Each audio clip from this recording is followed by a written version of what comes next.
Welcome to Nerds Amalgamated, a podcast that covers the latest events in science, pop culture, and gaming. I'm the professor, aspiring game developer, sci-fi aficionado, and completely and undeniably a geek trying to take over the world. I'll be breaking down the news from tech to gaming. I am the DJ, a humble nerd, a big weeb, and a watcher from the halls of the multiverse. Just kidding. Anyways, I'll be breaking down all things comics to movies to anime. Join us and stay hydrated as we quench you with witty banter, unintentionally hilarious hot takes, and trivia more fun than a night at the pub, courtesy of Nerds Amalgamated. Yo, welcome to another episode of Nerds Amalgamated. And this week we have a lovely new guy named Phoenix. What's up, DJ? What's up? How's it going, Professor? Good, I finally finished my conversion over to Linux. It went a lot more smoothly than I thought it was going to. Hey, nice one. What else? What did you get up to, Phoenix? Oh, yeah, not much. Just been enjoying life up here in Georgia, looking up at some very pretty mountains, enjoying the high altitude and the cool temperature for summer. Man, Now I envy you living up at Georgia. So this is Georgia and not Eastern Georgia. Europe. Okay, not Georgia, America. Okay. Not Georgia, United States. No, Georgia, Eastern Europe. We south Do of they even Russia, have mountains in Georgia, America? I guess it's so. Yeah, loving life up here. It's going very nicely. We just hit autumn, it's starting to cool down, Nice, and looking forward to some big fat snow coming into winter. nice, We're at 2,100 meters altitude. nice. Okay, so the highest mountain in Georgia is only 1.5 kilometers above sea level. Georgia, the state. Okay. So United that States, barely counts it's as not high a altitude. mountain. Mind you, by Australian standards, it does. Yeah, Eh, but America has a whole bunch of really nice mountains that much more deserving of the Yeah, name. yeah, the Rockies are pretty amazing. I did a season in the Canyons, Park City, Utah. Shout out to the Canyons. There's a lift there called 9990 because the peak goes up to 9,000 feet. Oh, damn.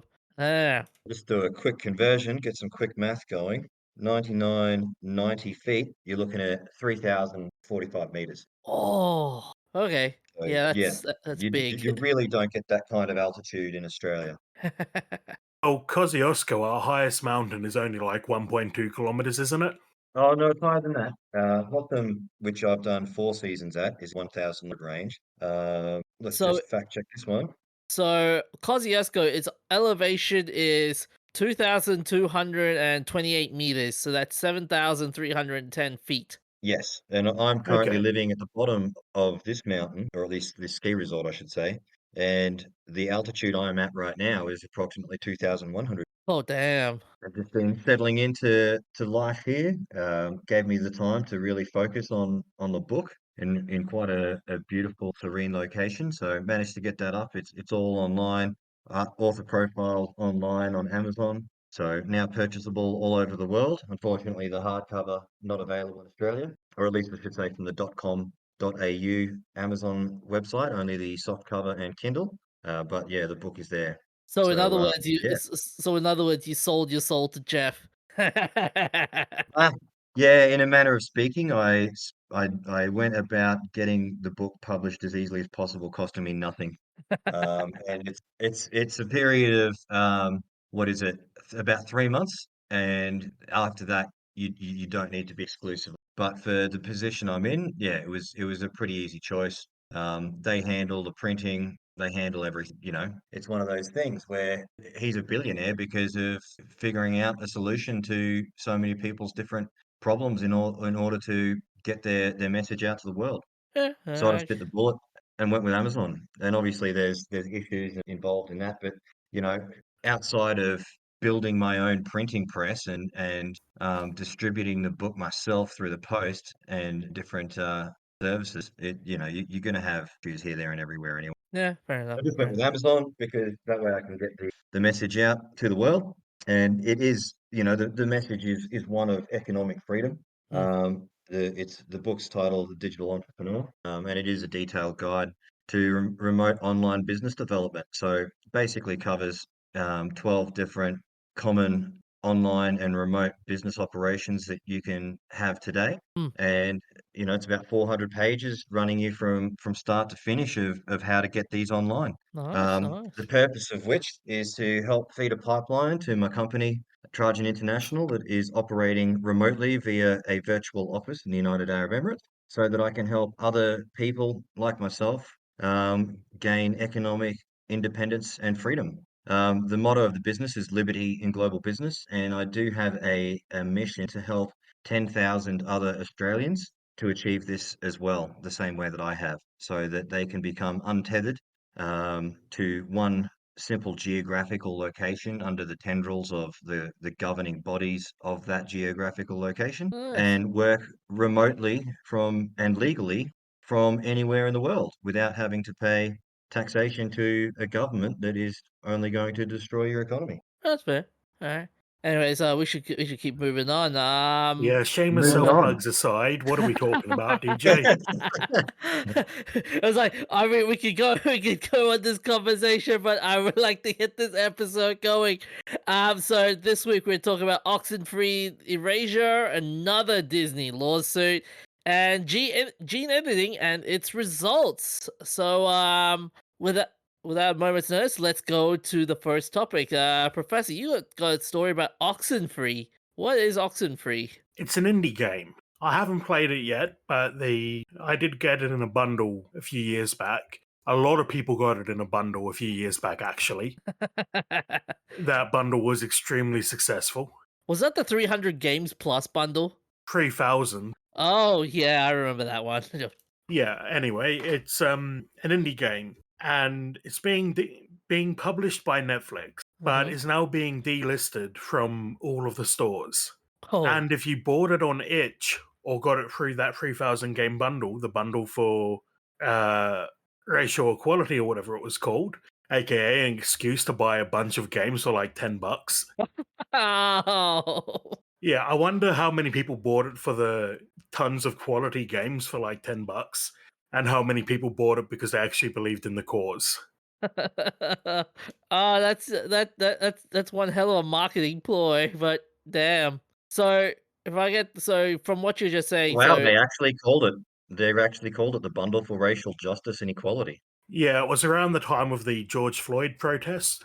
Ah, good old capitalist marketing for for community equality. Well, at Heck, least in this case, all proceeds went to a charity. yeah.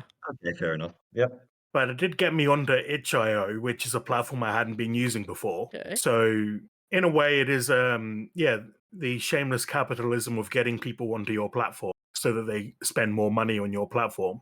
Yeah, it is a Anyway, pretty handy platform because it does help quite a number of indie devs get their games out there that you otherwise would struggle to get the game out to the public, and obviously you got donations involved, you got a lot of free games that are there as well, and a lot of game developers that just want, not to make money necessarily, but to be able to have a game that exists and they can share it with their friends, family, and community at large. Yeah.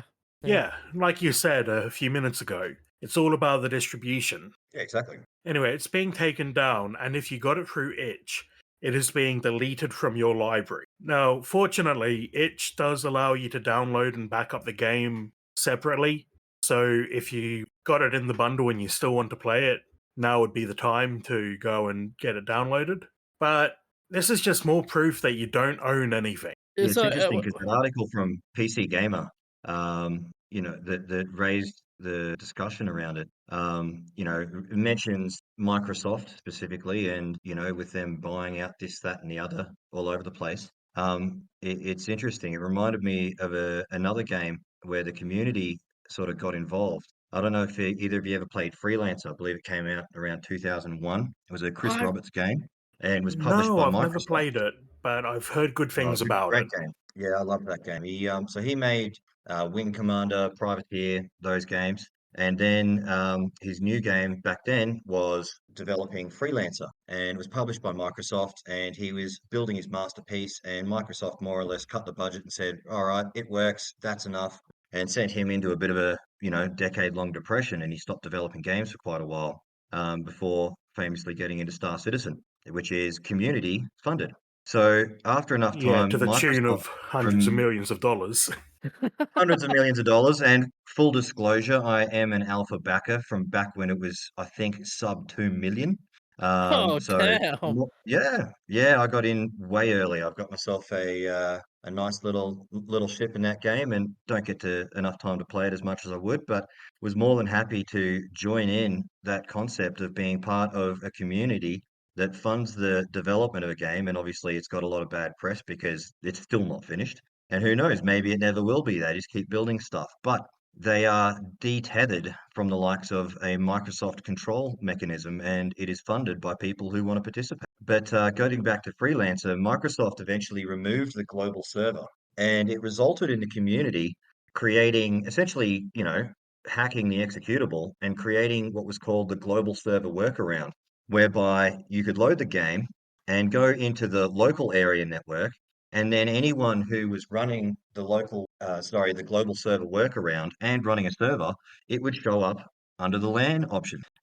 So even when Microsoft tried to basically remove the game from online play, the community came forward and produced a solution. Solutions that are still running today. Quite an old game, but you can still play it online for free using these hacked executables. And so it got me sort of thinking in terms of Professor, what you just brought up. If people buy the game, who owns the right for the people in the community to play the game together? If I buy a tennis ball, does the manufacturer of the tennis ball have the right to tell me who I can throw it to?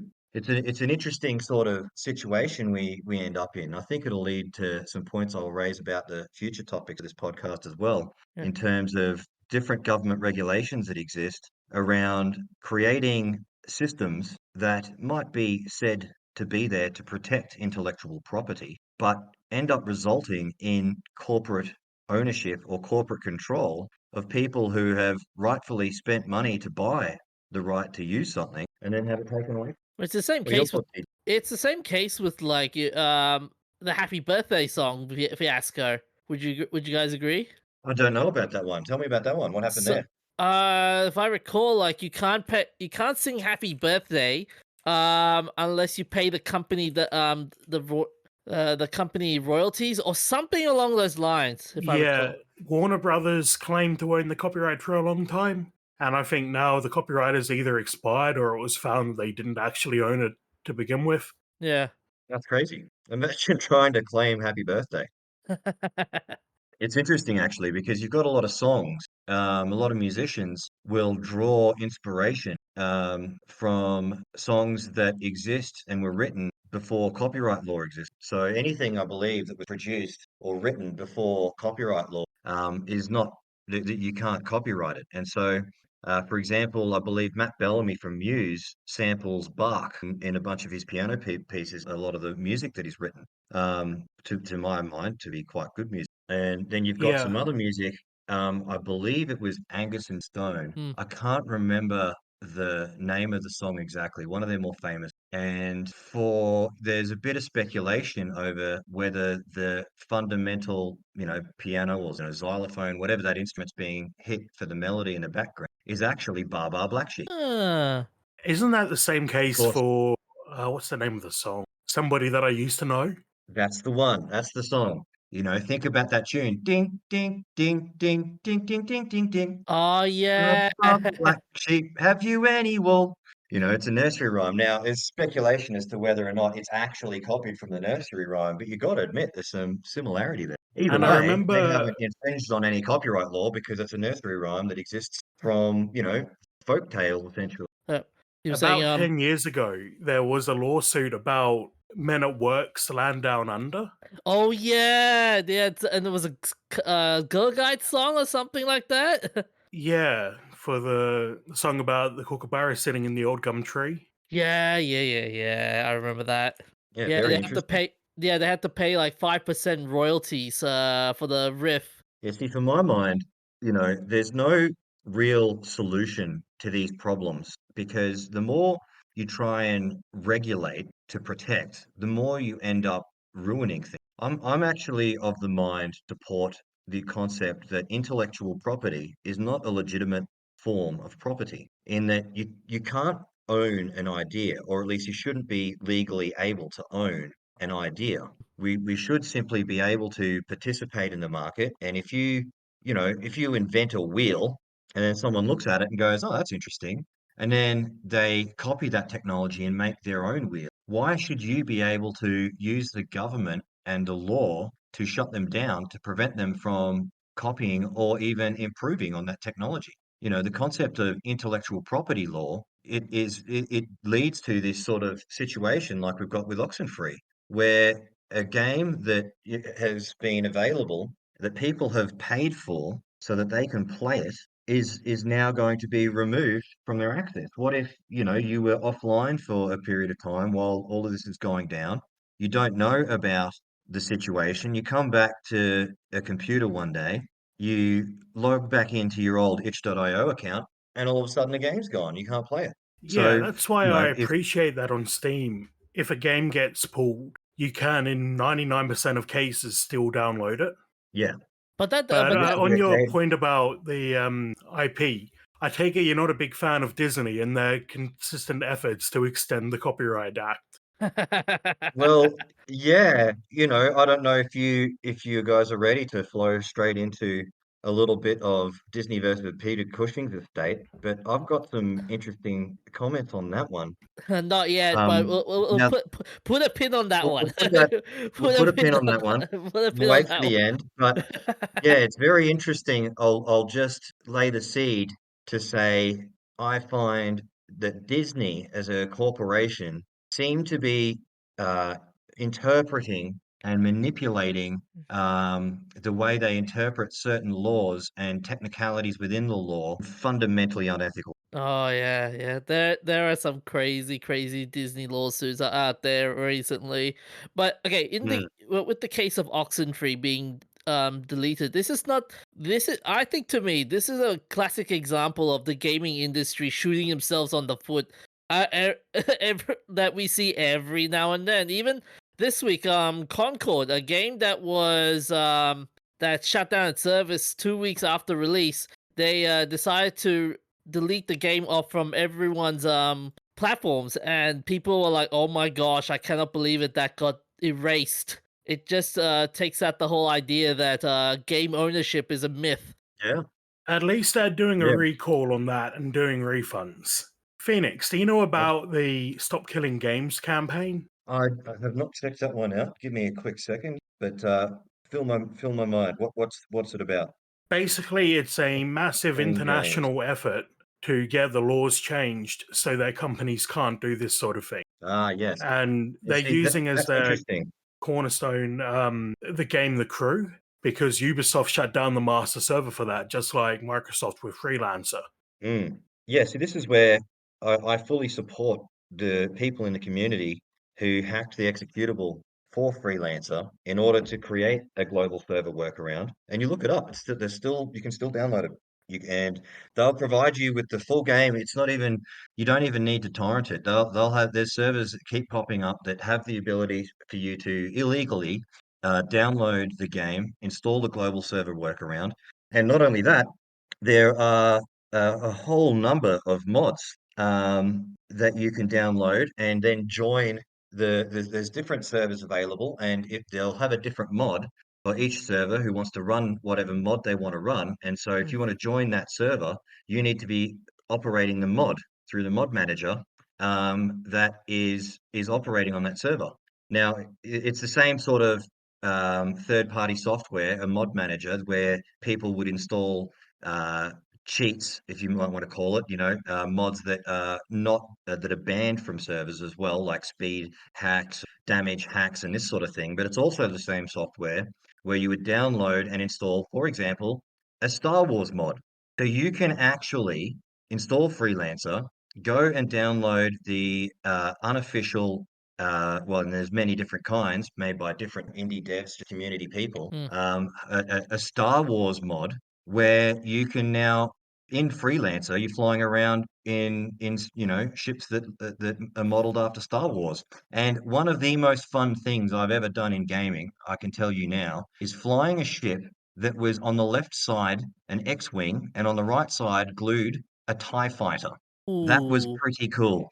That was pretty cool. You're flying around in a half X-Wing, half TIE fighter. It looks ridiculous. Do you know what I mean? It's not exactly well molded together. They just literally cut the models in half and glued them together in the assets. And then they're like, here you go. You can fly a half X-Wing, half TIE fighter. We've just welded it together. Go nuts. And it was so fun. It was so much fun. And the devs making this aren't making any money. I mean, maybe they're making a little bit of advertising revenue out of the website from which they provide this mod for free download. But other than that, it's just if you don't need to pay for it to participate.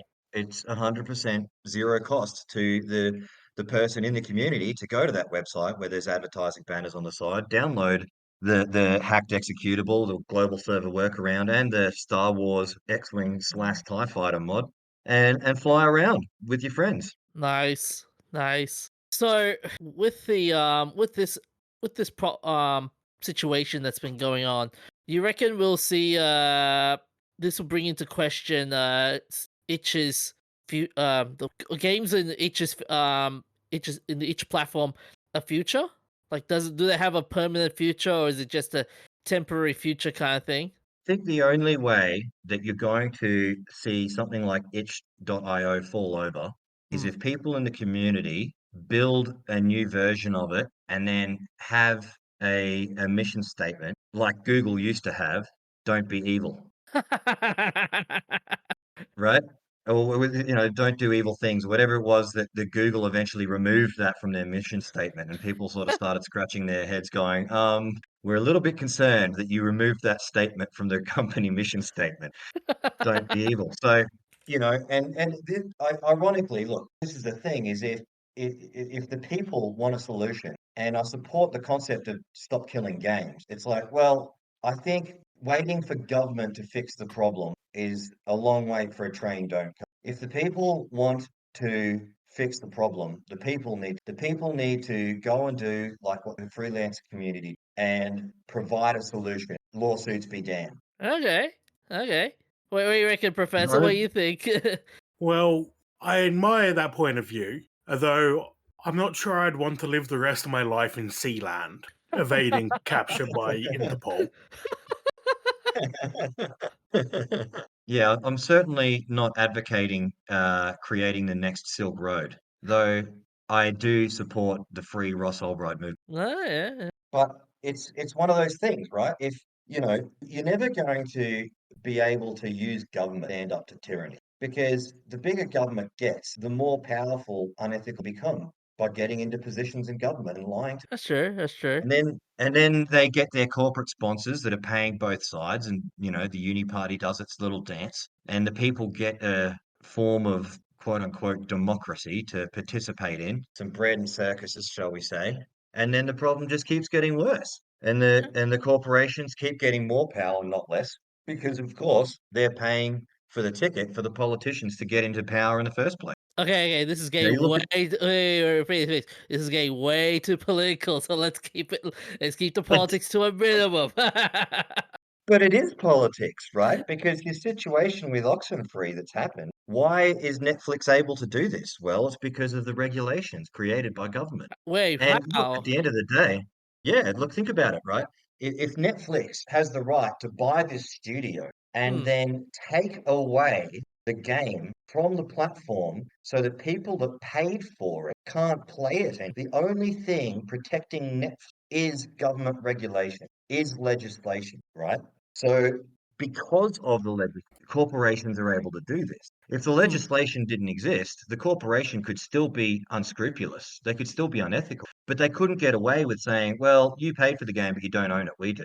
Yeah. Yeah. Yeah. There's no way around it. And this is why I say, forget voting someone else in to fix the problem. Forget lobbying government. Just build a solution. There's more of us than there are of them. If it's like whack-a-mole, it's like the Hydra concept. It's like they can keep making regulations to try and, shut down people from creating solutions, but then another 10 solutions pop up. Yeah. You know, it Yeah. reminds it reminds me of Napster, right? Oh So yeah. Yeah. Napster Napster going to court. Now I don't know if you remember, but Napster got essentially, shut down, but they had central servers, and so people were downloading things through a central server. Mm. Before that court case even began, torrent technology was created. Huh. It was created as a solution to the government coming after things by Napster. But and this is the thing, is that developers work at the speed of developing, right? You look at something like, I don't want to go on it too much, but you look at something like the development of Bitcoin. Bitcoin was created because of the action of government during and post GFC. And the creators have said, this is ridiculous. These people are completely corrupt. We need a solution that they can't shut down. So you look at Napster. Torrents were online before the court case started. Major hackers who were providing, pirated, they call it pirated, but really, piracy involves stealing something from someone they can't use anymore. And of course, the government legislators say, well, you've pirated this software. It's like, but did I take it away from you?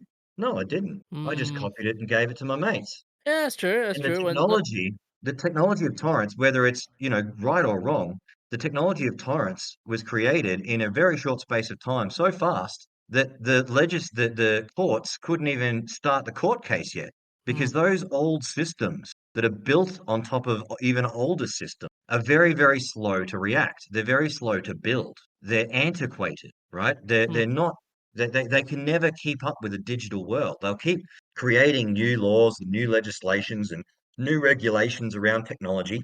But at the same time, other people are creating new softwares to circumvent those restrictions and regulations. Anyways, we should on that note, we should move on to the next topic, which is interesting. About it's a lawsuit about of a corporation. So okay, Disney.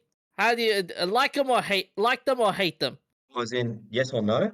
Yes Oh, I or can't no? stand them. Can't stand it. If Well, wait. if it was Oh, if it was sorry. in within my power, I would decanonize all Disney Star Wars. I knew you were going to say that. How about you, Professor? Like them or hate them? The only reason I have a Disney account is because it's the only way to legally watch Doctor Who in Australia. God damn it! Yeah, it's fair. That's fair. Well, there's always Pirate Bay. Anyways, But yeah, Disney versus Peter Cushing. oh, I know, I know. So, a court in the United Kingdom has been has decided to go against Disney in the form of a lawsuit, alleging that the company did not have permission to use the likeness of the late actor Peter Cushing in Rogue One. This was filmed in 2023 by noted film producer and one of Cushing's oldest friends, Kevin Francis, through his own Tyburn Film Productions. The lawsuit claims that the late actor, as per a recap provided by news outlets The Times, quote, agreed not to grant permission for anyone to produce his appearance through special effects without his authorization. And according to Francis's legal team, Cushing signed said agreement in 1993 ahead of his filming of the ultimately uncompleted TV film, A Heritage of Horror. And this was a scene in the aforementioned Star Wars film 22 years after Cushing's passed away from cancer. The House of the Mouse made heavy use of the special effects technology to digitally revive the actor and have him reprise his iconic role as Imperial officer Grand Moff Tarkin for a brief cameo. And in the initial response to Francis's lawsuit, Disney claimed that due to both the terms of his original A New Hope contract and their assumption that the nature of the special effects used did not technically violate Cushing's request, they originally believed they did not need to receive any sort of special permission to have him appear in Rogue One. And the company further asserts that after learning of the late actor's stipulation, they agreed to pay his estate roughly £28,000 to make sure everything was above the books.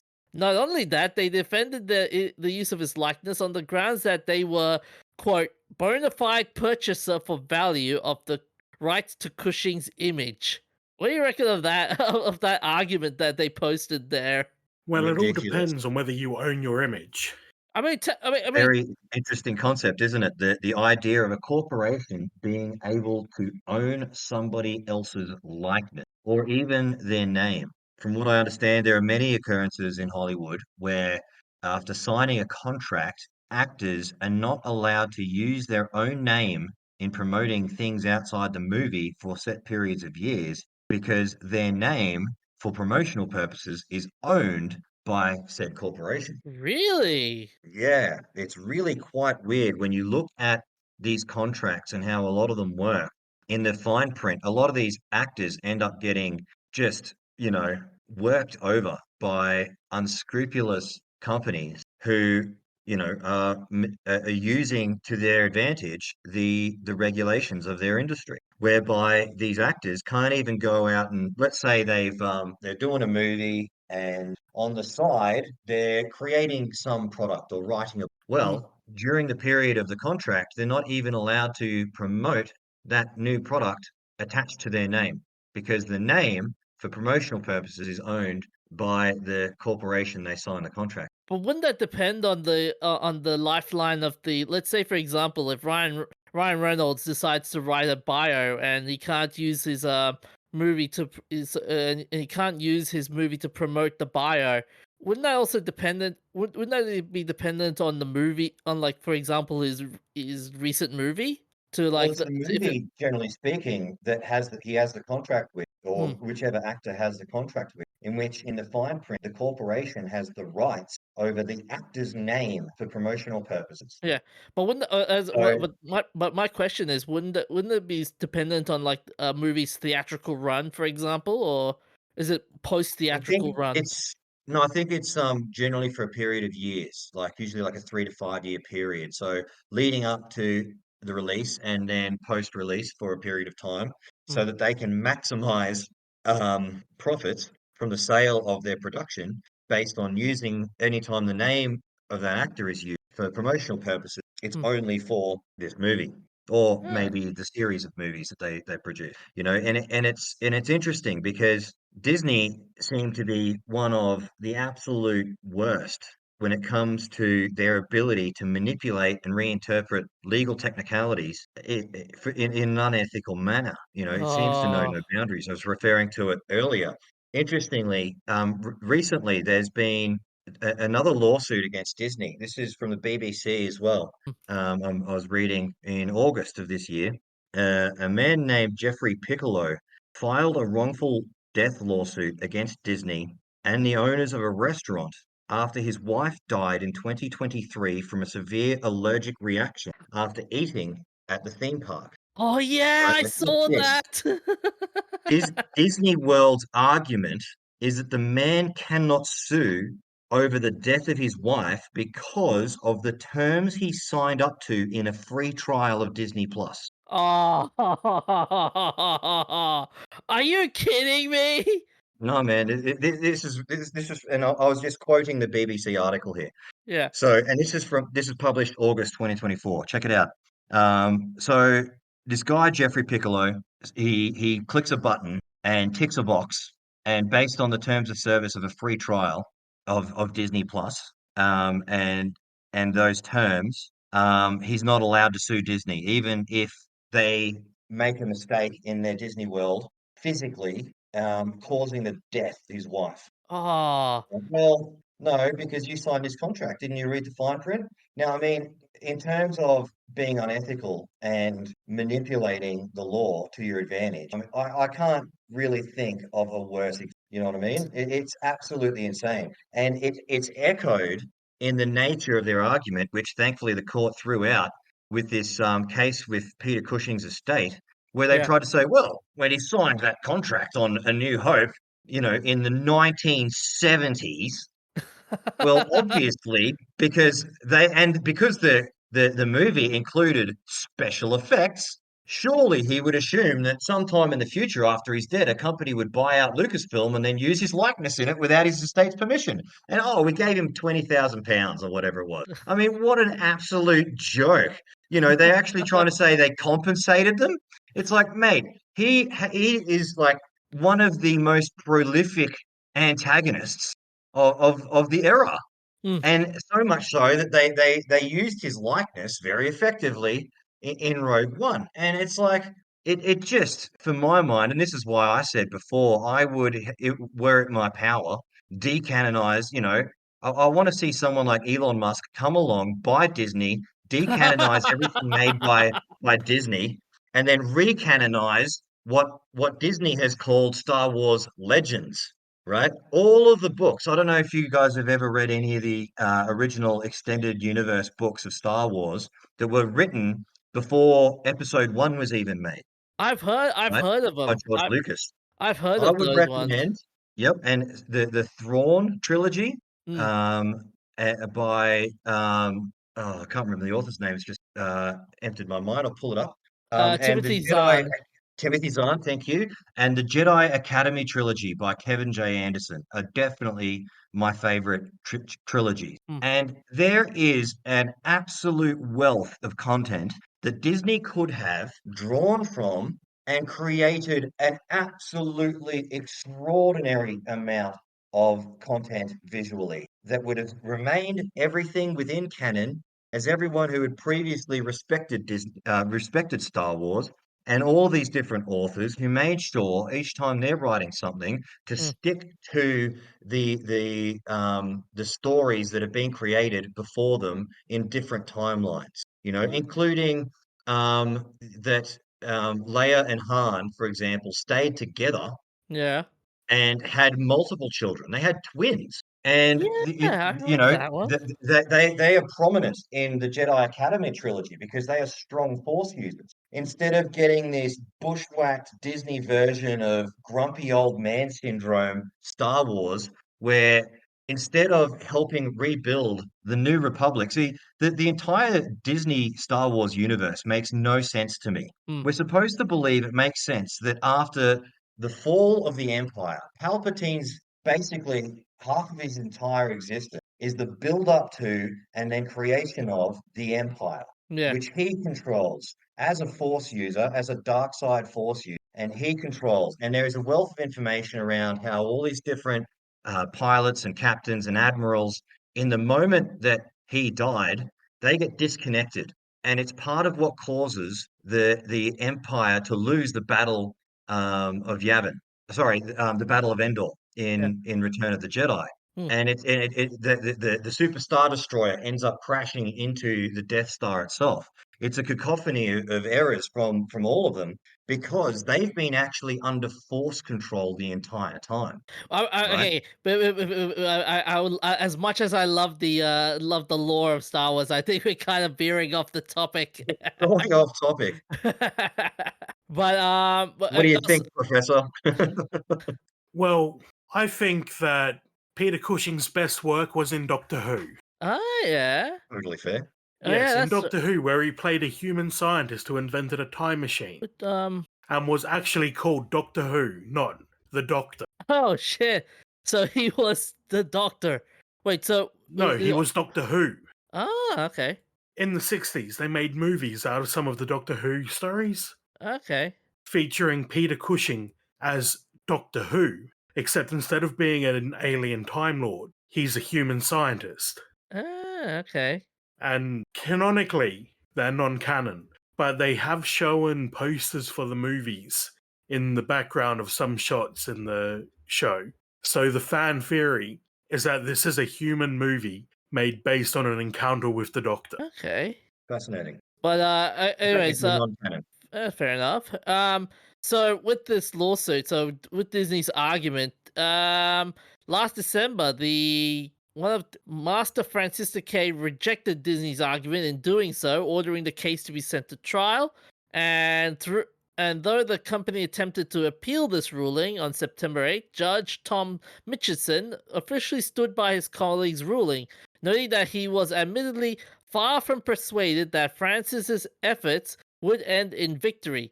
Judge Mrs. Mitchison also declared that he was, quote, not persuaded that the case is unarguable to the standard required to give summary judgment or to strike it out. In an absence of developing law, it was very difficult to decide where the boundaries might lie in the absence of the full factual inquiry.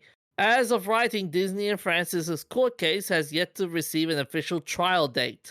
You know what this reminds me of? This reminds me of the SAG-AFTRA lawsuit. Not lawsuit, the SAG-AFTRA strike when companies were going through were trying to use AI, and the actors were all really against the idea of using AI, companies using AI.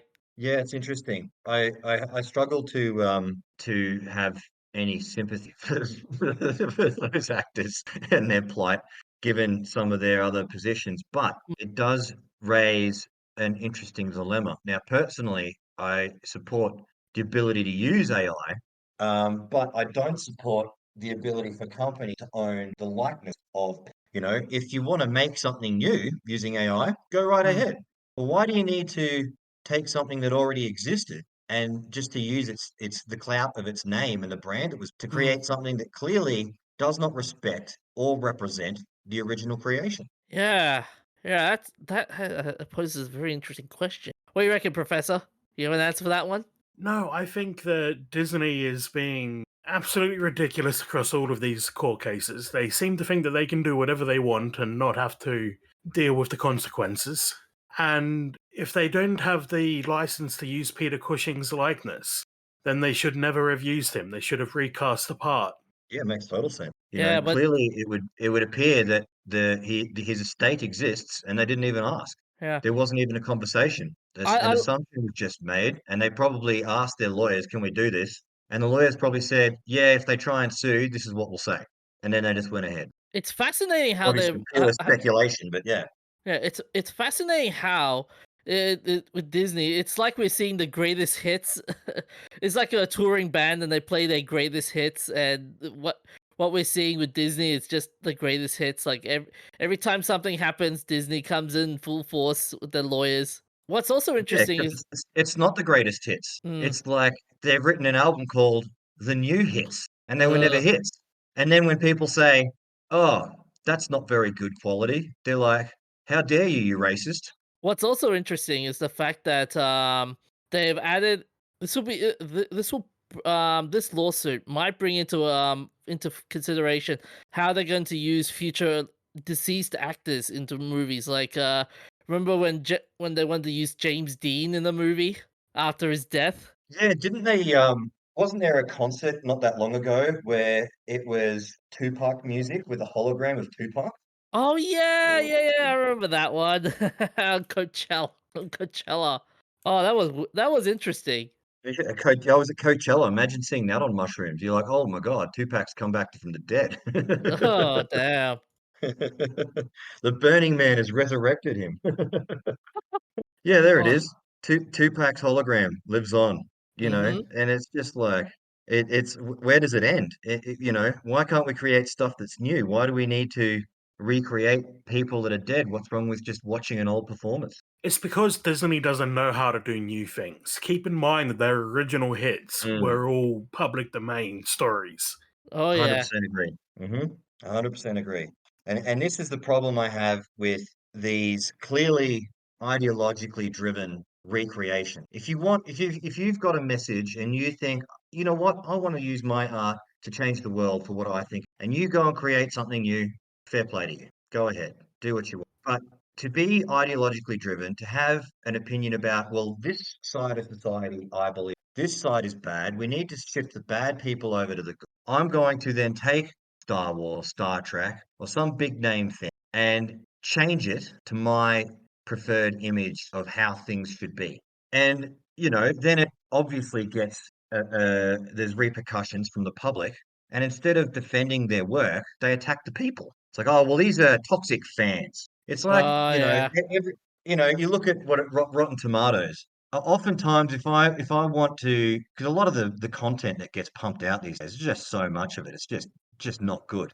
If I want to see something new that I haven't seen that I think might be interesting, what I do is go to Rotten Tomatoes and check for things that have a really high audience score and then a low Rotten Tomatoes score from the people who control that. I'm like, oh, interesting. They gave this a 60% and the audience says 95. I wonder why. And then I go and check it out. And usually it's pretty good, and then Rotten Tomatoes comes out and says, oh, this is 99%, 99, 100, whatever. and the public go, "Oh, I'll give it a 4 out of 10." And then they go, it's just being downvoted by evil trolls. It's like, is it though, bro? Is it? Or is it just crap and the people don't like it? Oh, And but then then instead of defending your work, you attack the people. yeah, but there are instances though where yeah I'll say this before we move on. There are instances though where Rotten Tomatoes has been have kind of got they have got it good in terms of, yes, the audiences and the critics hate that part, but yeah, we can't but we should move on to the next topic before we start But they going on and they on. rarely agree that something's good. That's true. That's true. It's either they both hate it, or one likes it and one hates it, or the other way around. That's fair. That's fair. Anyways, moving on to our the next topic. So gene editing and the results.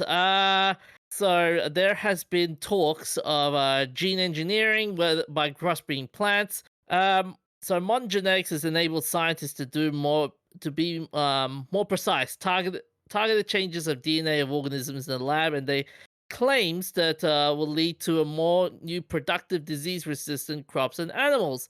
And there's a debate going on whether gene editing. Actually, no, no. Sorry.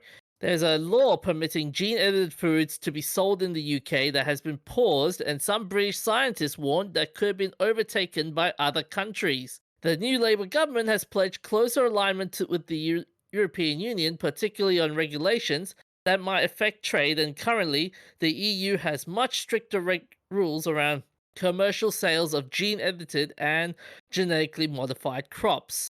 And the US has put a lot of rules on the GM crops for decades ago because of safety concerns, and gene edited crops are covered by the same regulations. The terms gene edited or GM refers to different things. So it's basically talking about the gene editing and how it can be potentially dangerous in a sense. How can it be dangerous?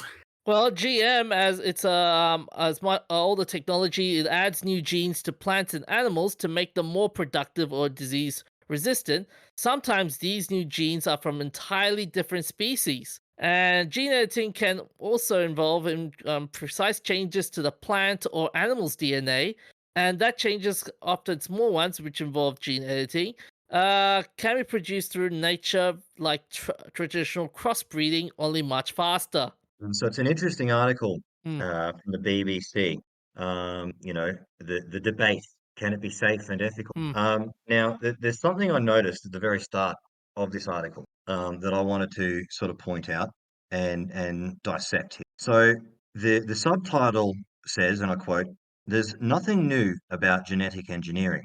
By crossbreeding plants and animals, our Stone Age ancestors realized they could boost the amount of food they produce." Now, this sub, before the article even begins, is completely misleading, or as the mainstream media might call it, if they were so inclined, misinformation. Genetic, engi- Oh, that'd be fun. Genetic engineering. No, this is completely true. Mm, If this was not in their preview of their agenda, and then some other scientist came out and said something like this, they go, "Oh, that's information," and it would be. Genetic engineering or targeted gene introduction involves the deliberate insertion of a specific gene from one organism into another, as you were saying, DJ, yeah. often from a different species or genus. In stark contrast, all right, what they referred to as our Stone Age ancestors, as if this has been going on since the dawn of time. Crossbreeding specifically relies on natural recombination of genes within a species or between closely related species. Okay, so and then the article begins, I believe, in the first sentence there, stating modern genetics has enabled scientists to do much more, and it's attempting to paint gene editing as if it's just the new technologically advanced or some kind of smart form of natural crossbreeding. And nothing could be further from the truth. This isn't even remotely scientifically accurate. All right. Mm, Okay. So, and then digging deeper, I found an article from the University of Edinburgh yeah. on this specific topic, and they referred to climate change, as did the BBC article. But this article from the University of Edinburgh referred to climate change and the ability to, quote, maximize their, as in the cows, productivity and subsequently reduce their overall carbon footprint. So reading between the lines, I can see where, in my opinion, I can see where this is going, right? They're trying to sell us on this idea of, oh, this is just the new, technologically more accurate version of crossbreeding, which it isn't. And they're getting towards their whole, we've got to reduce the carbon footprint of cows. Ironically, this exact same article talks about how making the cows heat resistant Hmm. would be beneficial to farmers who, quote, rely on livestock for income and nutrition, end quote. So if we as a society are so concerned about farmers who rely on livestock for income and nutrition, then I would suggest we should immediately cease the active culling of farmers' livestock. And if we're so concerned with the Hmm. carbon in the atmosphere, assuming carbon in the atmosphere is actually a problem, then why not incentivize regeneratively farmed grass-fed cattle, right? So regenerative farming involves having, like, let's say you got 4 squares of grass, and Hmm. then you let the cattle graze one, and then you move them into the next paddock so that the previous one can regenerate. This process is a massive carbon sink, a natural, regenerative carbon sink, because the process of the grass being eaten, consumed by the cows, and then regrowing, right? It's constantly being trimmed back and growing back. It's sucking in carbon from the atmosphere so it can regenerate. This is Okay. a far healthier means of getting nutrition, a far simpler means and more cost-effective means of preventing farmers losing their income, and it's better for the entire environment. It's better for the all of the all of the animals in the local environment. There's lots more life. It's better for the water systems, everything across the board. Instead, it would seem that things like the BBC and the governments that they're a part of, who want to cull cows from farmers because their farts apparently are going to blow up the earth or something, and we're going to genetically modify them using gene editing, which has absolutely nothing to do with crossbreed whatsoever, with absolutely no knowledge of the long-term side effect. But that's Personally, I think it's absolutely insane. We already have solutions to the supposed problems, assuming there even are problems, that are completely natural hmm. and produce a nutritional value in the meat that is farmed, that is the highest nutritional value you can find on earth. Hmm. The beef liver of a regeneratively farmed grass-fed cow is the most nutrient dense source of food for human beings on earth. And so, for my mind, it makes absolutely no sense to start culling cows and then modifying their genes to solve a problem that apparently we. And it's interesting because what you mentioned as well. They one of the scientists was also saying the fear of technology will add to the intensification of animal farming with negative consequences. And they said here the use of selective breeding for the past 50 years have brought a huge number of animal welfare problems. So chickens have been bred to grow so quickly that their legs and hearts can't properly support the rapidly developing body, and as a result, millions of animals are suffering from painful leg disorders, while others succumb to heart disease. And Yes, and this is absolutely true.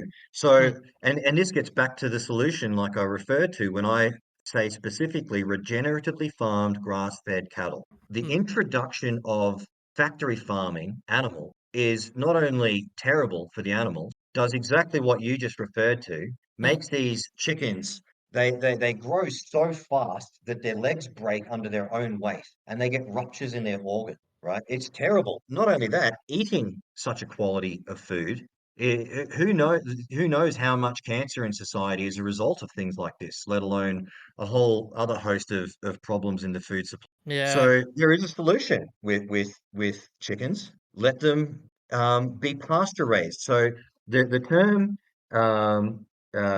what do you call it? Because you've got, like, battery farm Free hens. range. And you got free range, but free range is a bit of a manipulative term, right? Pasture raised is much more healthy, because if something's in a pasture, free range just basically means, well, they have to be able to walk around in an open space for X amount of hours in a day and maximum this many chickens per fenced in area. Whereas a Mm. pasture-raised chicken has much more space and is more likely eating grubs instead of being fed probably genetically modified foods, right? Mm. And so if you can have pasture-raised chickens, they're not going to be as big. The corporation can't maximize its profits as easily, but farms at home, just small little farms, you got your chickens, they can walk around, they can eat the grubs. And if you've got regeneratively farmed cattle, you're going to have more grubs, you're going to have more animals, you're going to have more stuff that the chickens can pick at. Not only that, if you farm your own cattle, you can have some leftovers that's gonna you can feed to the chickens and it's gonna do them a lot of good. And then you've got healthy eggs, you've got healthy chickens if you want to eat chicken.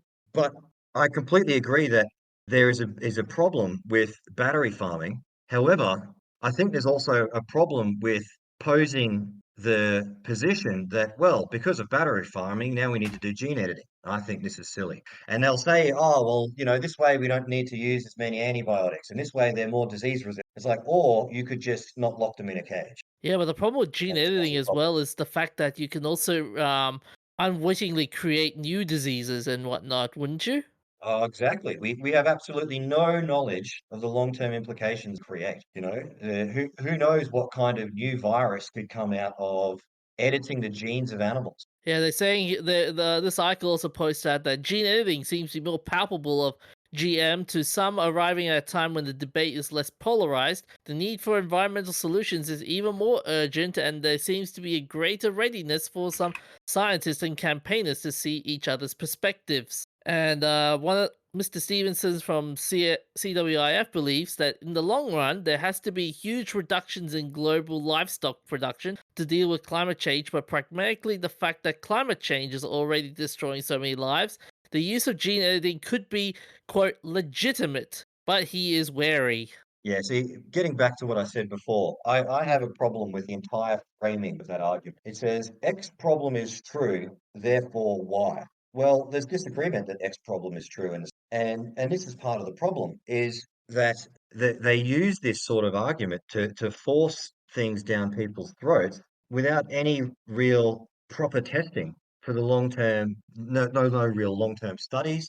Like there's been some experiments, and I'm also someone who, on the question of should science for science's sake be advanced, and I, generally speaking, absolutely support the scientific research. I support the concept of scientific testing. I support the concept of scientific advancement. And, just like with anything, as we advance science, it could be used, I would say, equally for good or for evil. Mm. You look at splitting the atom. On one hand, you've got atomic energy, and on the other hand, you've got atomic weapon. And so, there's no difference really with this, except the implication of how many people hurt or help on a Mm. larger scale than when human beings figured out how to create steel. Mm. Steel was an advancement, and all of a sudden, armies that had steel swords annihilated armies that had iron swords because the steel would remain sharp, remain strong, and the iron swords would break upon them. And so one might argue, well, if scientific advancement is bad, then we should make sure that we can't make steel swords. So I certainly think that researching genes can be used for good as long as it's not forced on people. So, for example, let's say you've got someone with a degenerative disease Yeah. and through gene manipulation and through that individual's legitimate choice of participation of their own genes being manipulated, we are able to truly cure that person of a degenerative disease. Well, I think that. But for a scientist to come in and go, well, climate change is a problem and that's a fact. Therefore, gene editing cows is good. And we should then probably regulate this to happen so that all the cows available are gene edited, which is, for my mind, reading between the lines, this is the way it's going to go. Well, Mm. then that's certainly not good. It reminds me of Monsanto, what was formerly called Monsanto, now called Bayer, because their PR was so bad they just had to rebrand that one. So Mm-hmm. you've got these circumstances of genetically modified crops in the United States, and you've got these family-owned farms in the United States using organic, not farming organic produce, so organic crops. Mm. And there are circumstances where a farm next door begins purchasing the genetically modified crop, and then the genetically modified crop will move on the wind over into the organic farm, and then people from the government will come out and test the organic farm and go, ah, you've got genetically modified crops. And then Monsanto sues that farm and then takes control of the land. I've And heard a something about situation, that. yeah, and a situation where one of the judges ruling on these cases used to be a director or closely involved with Monsanto. I would have to look it up again to find his name.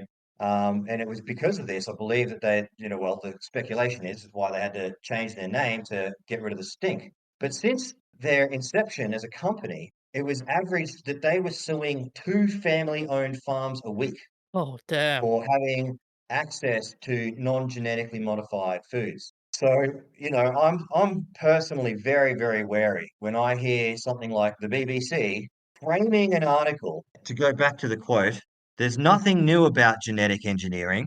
By crossbreeding plants and animals, our Stone Age ancestors realized they could boost the amount of food they produced. That, honestly, from my mind, is a bold-faced lie. It is Okay. it is completely misleading. There is a significant difference between crossbreeding and targeted gene introduction. And Hmm. to claim that crossbreeding is the precursor of gene introduction is completely ridiculous. In a manner of speaking, gene introduction is the playing of God of the gene of a species, right? It is creating something new through splicing genes that would Hmm. otherwise not have naturally evolved. And if you're a scientist, it would seem to be logical and reasonable to assume that you probably support the concept of evolution or something like it. Yeah. Okay. Interesting. Okay. I think this topic's very interesting. As much as I want to talk more about this, we need to move on to the move on. We're back after a short break, and then be back with the shout outs and the wacky movie. So on to our shout outs. We'll talk about the events that happened in the last few days. On the 8th of September, Peter Renaday passed away. There was the voice actor best known for his role in the old Teenage Mutant Ninja Turtles as Master Splinter. His other credits include Scooby Doo and Scrappy Doo, Alvin and the Chipmunks, Transformers, The Real Ghostbusters, and Batman, the animated series. He's also known for voicing the animatronic Abraham Lincoln at Disney World's Hall of Presidents. His other TV roles were including Transformers, uh, Samurai Jack, Animaniacs, and Godzilla series. He also appeared in a number of video games, from the likes of Duncan in Dragon Age Origins, Muhalim in the first Assassin's Creed, Adam Phoenix in Gears of War 3, Dagra Dai in Ninja Gaiden 2, and both Odin and Namor in Marvel Ultimate Alliance. That's one hell of a resume. Uh, on the 8th of September 2024, Amy Shinohara passed away. She was known for iconic roles in Sailor Moon and Naruto. He was also famous in other shows such as Presaria in 2 seasons of Magical Earth-Ray Night, Biko Daitokuji in Project A-Code, anime film and original video projects Kaho Mizuki in Card Captor Sakura and Card Captor Sakura Clear Card series, and Charlotte Elborn in Vampire Hunter D Bloodlust film. 9th of September 2024, James Earl Jones passed away. What a legendary voice that guy was. Super legendary. Uh-huh. That was Uh, a sad one for me as well. I know. Thulsa Doom, my favorite of his Yeah. performances from Conan the Barbarian. Oh, yeah, I Steel is not remember that. strong, boy. Less stronger. What an epic. The crazy part about James Earl Jones was recently I think if I recall, his voice was in was given to AI apparently for you to be used for, I think by Disney apparent of all places as well. What a surprise. But besides the voices of Mufasa in Lion King and Darth Vader in Star Wars, he won an honor. He was also the voice of CNN with the line "This is CNN." Your Mark, impressionist skills are lacking. I find your lack of faith lacking. CNN. I This find your is lack of faith disturbing. Hey, we got one. No, DJ, first you mess up the voice and then you mess up the quote. God My damn point is still valid. it. So, Uh, Mark Hamill, who played Luke Skywalker, tweeted "R.I.P. Dad" in the response to the news. Some of James Earl Jones' other films include Doctor Strangelove, Field of Dreams, The Greatest with Muhammad Ali, Conan the Barbarian, as described, Three Fugitives, and playing an admiral in three Tom Clancy blockbuster adaptations: The Hunt for Red October, Patriot Games, and Clear and Present Danger. I believe Harrison Ford is in all three of those as well, isn't he? I think so. Yeah. 9th of September 2024, John Cassaday passed away. He's the artist who created the influential turn of century comic Planetary and drew an award winning X-Men comic written by Joss Whedon for Marvel. He died at the age of 52. He was born in 1971. Cassaday was a self taught artist, film school graduate who plugged away his craft while working in construction and as a director of TV news in Texas. In the mid 1990s, he showed his portfolio to Wade at a comic convention. He found breakthrough commercial success with Astonishing X-Men, a 25-run issue in the mid-aughts that helped restore the mutant group to prominence in the Marvel titles. He also worked with Joss Whedon, the creator of Buffy the Vampire Slayer, and Firefly. So, and on the 12th of September 2024, the 34th first annual Ig Nobel Prize ceremony took place, and this was held at MIT. So, if you're not familiar with the Ig Nobles, it's a satiric prize award annually since 1991 to celebrate 10 unusual or trivial achievements in scientific research, and the prize for it is 100 trillion Zimbabwean dollars, which is 40 cents American, but the banknote is worth more as a collector's item. And some of the awards are interesting for this year. So I'm not, for the sake of brevity, I'll name some big ones. So for medicine, for example, Lieven Schneck, Tamin Fadai, and Christian Buchel for finding that counterfeit medicine that induces painful side effects can be more effective in patients than counterfeit medicine that does not cause painful side effects. That just sounds like an Yeah, expansion on the placebo effect. yeah, uh, that's what I was thinking. so for the And peace. Oh, sorry. have you guys heard about the nocebo effect? No. So placebo, they do a study, someone gets the pill Uh and it's huh. got the drug in it, and someone gets a sugar pill that doesn't have the drug in it. And then they see how many people in the second group who placebo still had an effect. It's like, oh, they got better. And so the placebo effect, basically psychological, they got better because they thought they took the drug. Uh huh. There's also what's called the nocebo effect, where a group gets told you're just getting the sugar pill, but they give them the drug and then nothing happens. Okay. Okay. Interesting. And weirdly enough, with the placebo effect, knowing that it's a placebo doesn't necessarily stop you from having effects. Correct. Ah. Okay. Okay. Nice. For the Peace Award, it awarded to B.F. Skinner. His full name is Boris Frederick Skinner, and his award was for his study on housing live pigeons inside missiles to guide them to their targets. B.F. Oh, Skinner, that's the a classical classic. behaviorist psychologist. I um. believe he famously said that if he was given a group of children and was able to experiment on them in any way that he wanted, he could produce them into whatever he wanted. He could make one a doctor, he could make one this, he could make one that. Oh Personally, I damn. find a lot of his ideas to be quite twisted. In my study of psychology, he was one of my least favorite. Don't get me wrong, an intelligent person, but a bit of a twisted mindset, the old behaviorist Skinner. Uh-huh. And for probability, a team of 50 researchers, mostly based in the Netherlands, for supporting a prediction by Percy Diaconis that tossed coins are more likely to land the same way up as they started after they had flipped 350,757 coins. That is insane. Can you imagine actually working on that study? Yeah, do you reckon they did it by hand or did they build a jig to do it? Oh, I want to read the paper for that now. Yeah, should And, we check out the experiment design and see if we can recreate it ourselves?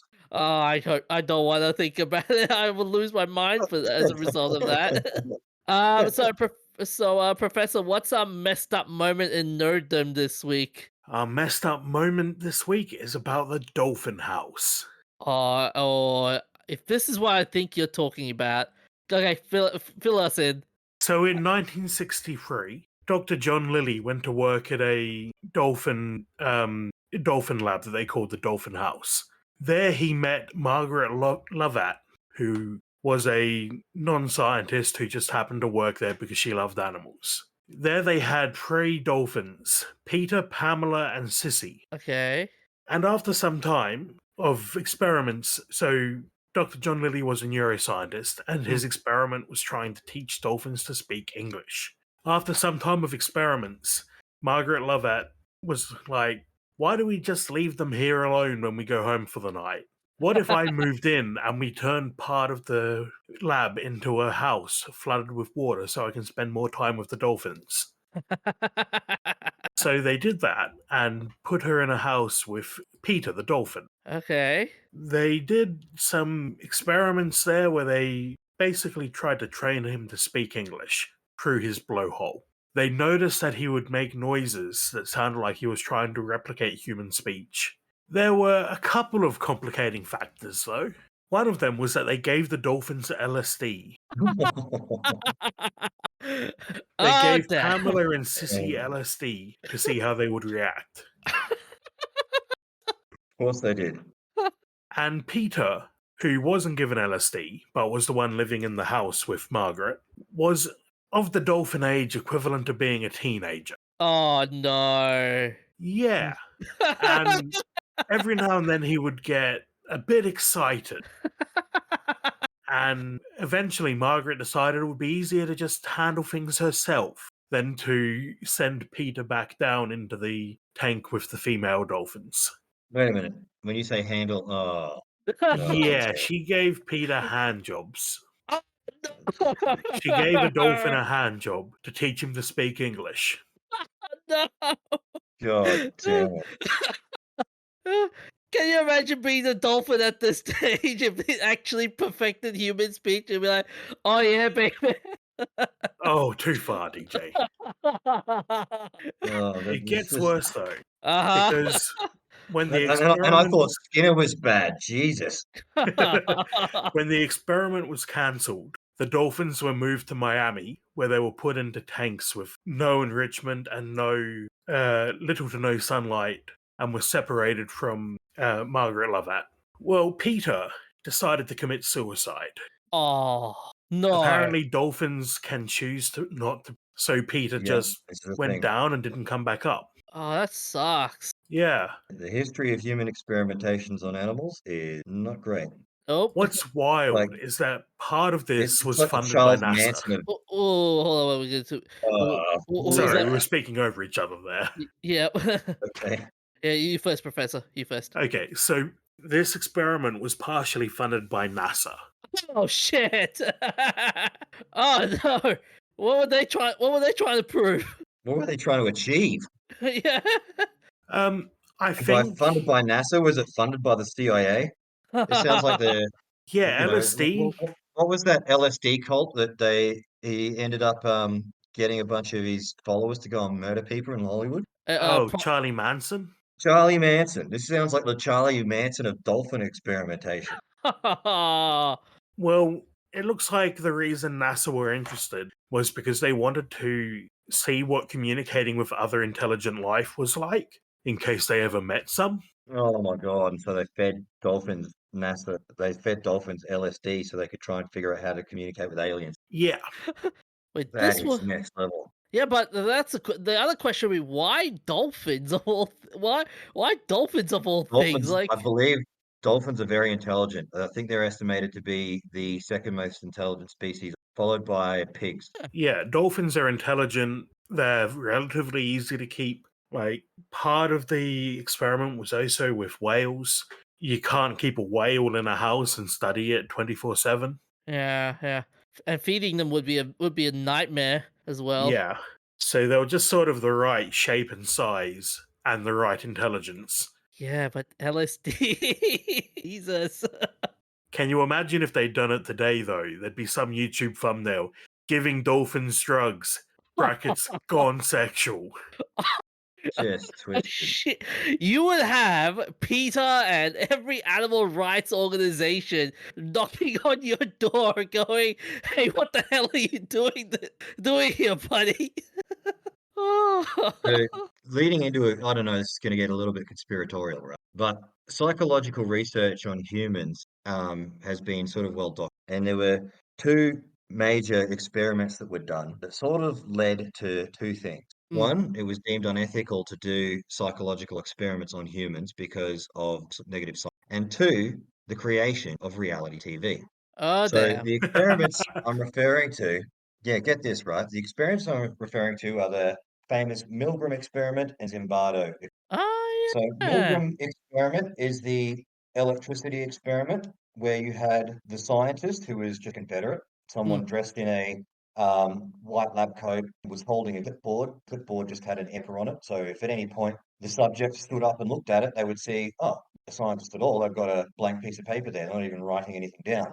And you had the student who was also a Confederate, Confederate being someone who's in on part of the, and then you had the subject of the experiment who was the teacher. And the teacher and the student couldn't see each other. They were sort Mm. of either side of a wall, but they could hear each other. And the experiment was that the teacher was the student, and every time they got the answer wrong, they had to press a button to electrocute them and then dial the knob up to the next level so that the electricity. Now, the experiment was designed because Milgram was interested about the stories of evil things that happened in Nazi Germany. And he surmised that at a certain point, people will rebel against all. Mm. The scientist, Confederate, is the authority figure, and the Yeah. student, who is a Confederate, is the person getting tortured. What his Yeah, findings showed, however, yes, sorry, what I his was findings showed, however, was that the people would just keep electrocuting them.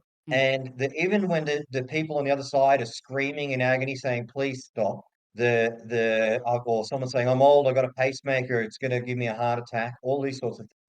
The teacher would then look up at the scientist to see what to do next. The scientist would just say calmly, "It's well within parameters, it's safe, continue." And they would keep hitting the button.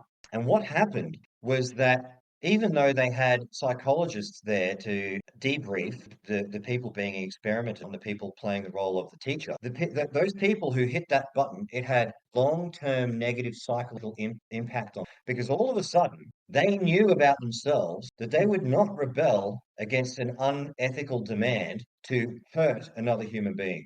And they believed that they were doing harm to someone else. And it had a massive negative effect. The other experiment was the Zimbardo experiment, also known as the prison experiment. I believe it was Mm. Stanford. Now, all of the subjects for this one were closely psychologically screened at first. They knew going in if they were going to be the prisoner sorry, they knew going in what the experiment was, that there are prisoners and there are guards. Yeah, And they I set up remember this that state prison.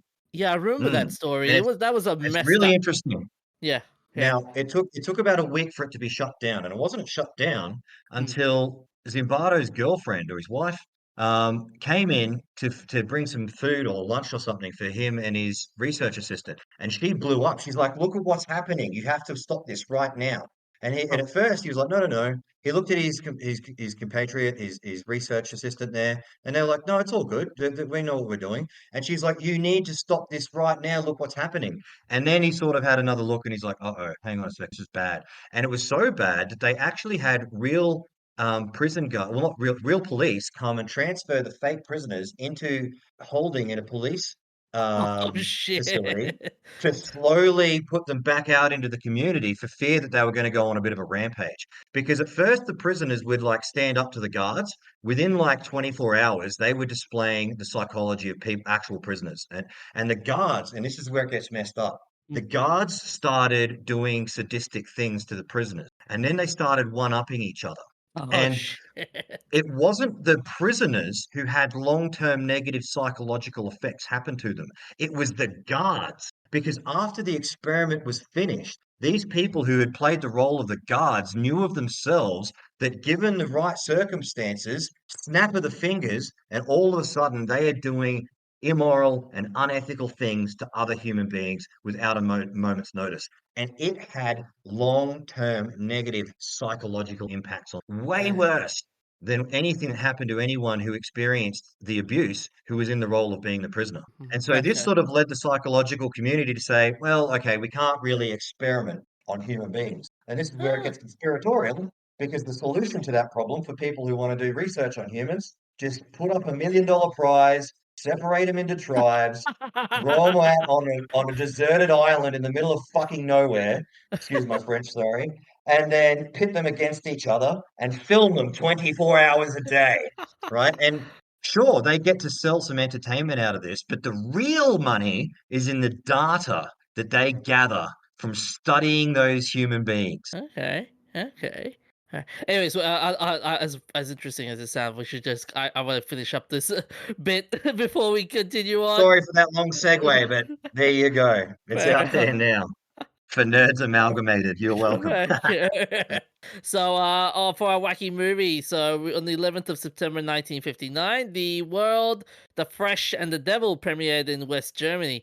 On this day in 1959, the sci-fi drama The World, the Fresh, and the Devil enjoyed theatrical release. This was directed by Randy McDougall from the story of M.P. Shield, Fernand Rail, and Renald McDougall. The feature starred Harry Belafonte, Mel Ferreira, and Inga Stevens. Here's the plot summary. Ralph Burton is a miner who is trapped for several days as a result of a cave-in. When he finally manages to dig himself out, he realizes that all of mankind seems to have been destroyed in the nuclear holocaust. He travels to New York City only to find it deserted, making a life for himself. There he is flabbergasted to eventually find Sarah Crandall, who has also managed to survive. Together, they form a close friendship until the arrival of Benson Thacker, who has managed to pilot his small boat into the city's harbor. At this point, the tensions rise between the three, primarily between Thacker, who is white, and Burton, who is black. This enjoyed a 1960 Hugo Award nomination in the category of Best Dramatic Presentation. To film the striking images of a deserted New York City, the cast and crew had to start filming at dawn in order to capture the city before the early morning rush. This gave them no more than an hour or two per day in which to film the sequence. And this film would later inspire an unofficial remake from New Zealand, The Quiet Place, a post-apocalyptic drama where three survivors, 2 men and 1 woman, of a malfunctioning science project learn to get along despite racial and personal differences. You were saying something about that, Professor. You've seen the Quiet Place movie. The Quiet Earth. Yeah, The Quiet Earth, sorry. Yeah, I've seen it. It's a good movie. The first half of it is like we've sort of given away the plot by talking about this movie. Mm. But the first half is this guy basically living all his dreams of what he would do if he was the only person left on Earth, and like driving trains and stuff. It doesn't work, does it? No, it all works out fine until he starts to go a bit crazy from being alone. Kind of Is like it? a I Am Legend if you like train sets. Ah, yeah.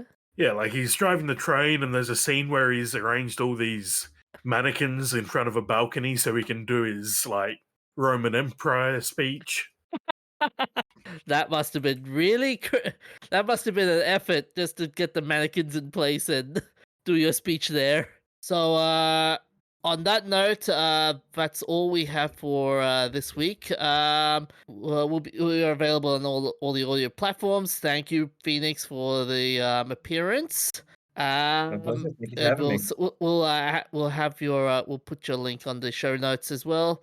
And stay happy, stay nerdy. I'll see you guys later. Look after yourself, stay hydrated, and we'll see you next time. Be good or be good at it.